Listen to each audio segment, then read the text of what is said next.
Universo Diverso, com Luciana Neri. Voltamos a falar sobre o mundo do trabalho e suas implicações legais. Vamos conversar com Fabrício Vieira da Silva. Ele é empresário, empreendedor social, consultor, professor, palestrante e diretor técnico comercial do Centro de Referência em Saúde e Segurança do Trabalho, o CREST. Olá, Luciana. É sempre uma honra voltar a falar no Universo Diverso e poder dialogar contigo sobre questões que têm relação com o mundo do trabalho, relação com o mundo empresarial, enfim, que tem interesse tanto a empregadores quanto a empregados. E a gente vai falar sobre o DET, que é uma novidade ainda desconhecida por muitos empregadores, empregados, contabilidades, enfim, pelos envolvidos. O que é exatamente o DET, Fabrício? O DET é uma sigla e significa Domicílio Eletrônico Trabalhista. Esse domicílio ele foi instituído pelo artigo 628, a linha A, da Consolidação das Leis do Trabalho, a nossa conhecidíssima CLT, e é uma nova plataforma digital do governo federal, administrada pela Secretaria de Inspeção do Trabalho, a CIT, que compõe o Ministério do Trabalho e Emprego, o MTE. Qual é o objetivo desse domicílio, Fabrício? É uma forma de comunicação entre os órgãos fiscalizadores e os empregadores. Portanto, o objetivo principal é padronizar e ampliar a eficiência nas comunicações entre os auditores fiscais do trabalho e os empregadores, informando aos empregadores sobre atos administrativos, intimações, notificações, procedimentos fiscais, decisões proferidas administrativamente e avisos em geral, aviso de toda ordem, seja solicitando documentos, seja informativo de mudança na legislação. Então vai ser a forma como os auditores fiscais do trabalho se comunicarão com as empresas. Como se dá essa comunicação por parte da fiscalização do trabalho? Bem, Luciana, por meio do DET, o Ministério do Trabalho cientificará o empregador de atos administrativos, como eu falei anteriormente, ações fiscais, intimações, avisos de modo geral. E a comunicação do empresário ou empregador com o governo, como é que se faz? O empregador, por sua vez, deverá também utilizar o DET para envio de documentações eletrônicas exigidas no curso das ações fiscais ou mesmo na apresentação de defesa e de recurso que estejam ali no âmbito de processos administrativos. Em suma, é uma via de mão dupla. Tanto o órgão fiscalizador pode solicitar informações, comunicar ali, como o empregador deverá utilizar o domicílio eletrônico trabalhista para colocar todas as suas informações, as informações que estão sendo cobradas, solicitadas, exigidas pelos agentes fiscalizadores. Isso significa que as recomendações, as multas, as intimações que a fiscalização do trabalho fazia anteriormente, elas virão também pelo DET ou só pelo DET?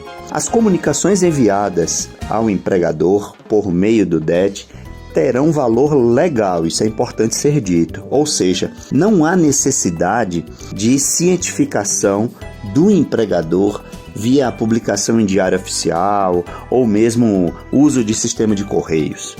Não há necessidade disso. Uma vez enviado pelo DET, está presumida a ciência da mensagem por parte do empregador.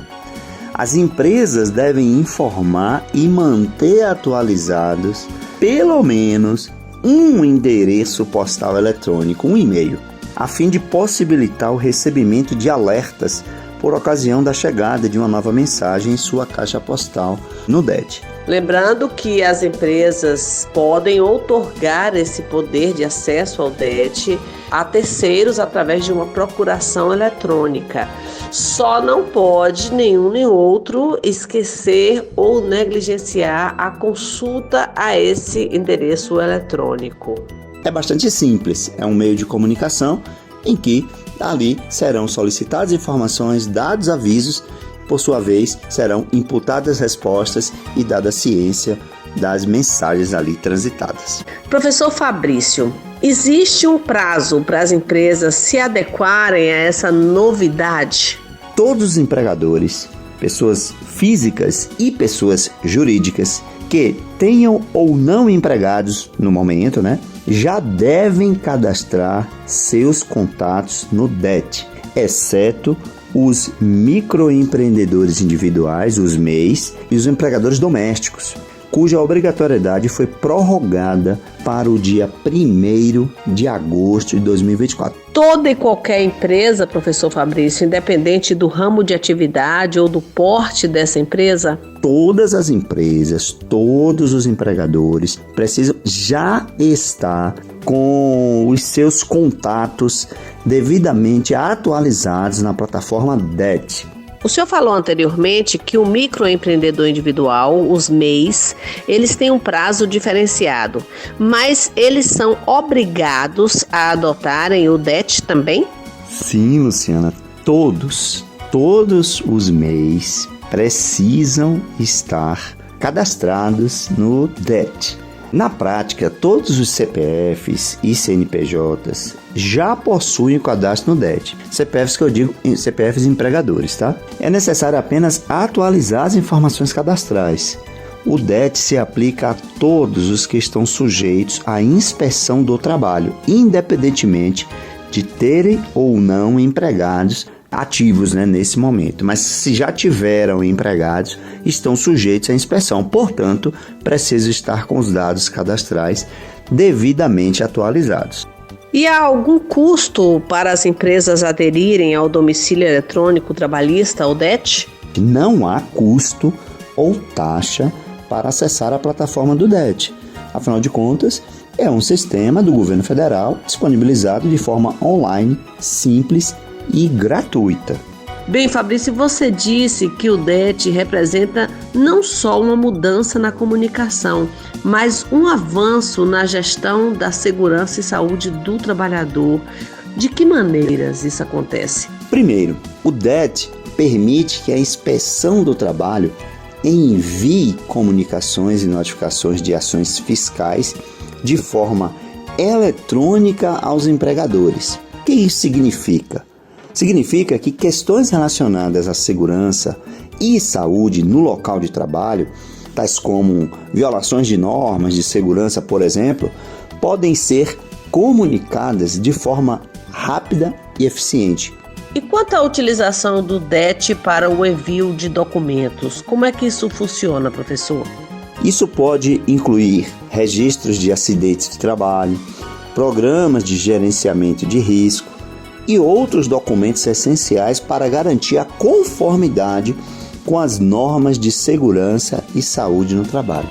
Existe também a diferença entre os alertas e notificações hoje com o DET e como era antes, não é? Como é que era? Era necessário que o fiscal visitasse a empresa, constatasse, para daí então seguir as notificações cabíveis. Agora isso vai ser feito de maneira eletrônica, podendo gerar mais celeridade na solução dos problemas. E quais são as consequências de não responder às notificações? O DET estabelece prazos para a ciência das comunicações enviadas pela Inspeção do Trabalho. A falta de resposta a essas notificações pode resultar em autuações e multas, destacando a importância de uma gestão proativa da segurança e da saúde no trabalho e da manutenção de uma comunicação eficaz com as autoridades competentes. A falta de resposta pode ainda ser considerada uma espécie de embaraço perante a fiscalização. E aquelas empresas que ainda nem têm os programas necessários, como o PGR, PCMSO, o LTCAT, esses programas aí exigidos pela fiscalização do trabalho? Só há uma alternativa: correr para cumprir com as exigências, já que o não cumprimento acarreta a exposição dos trabalhadores aos riscos do ambiente de trabalho, que podem causar acidentes, doença e até mesmo levar à morte, além de multas elevadas, podendo inclusive levar ao fechamento do estabelecimento em caso de risco grave e iminente à integridade física e à saúde dos trabalhadores.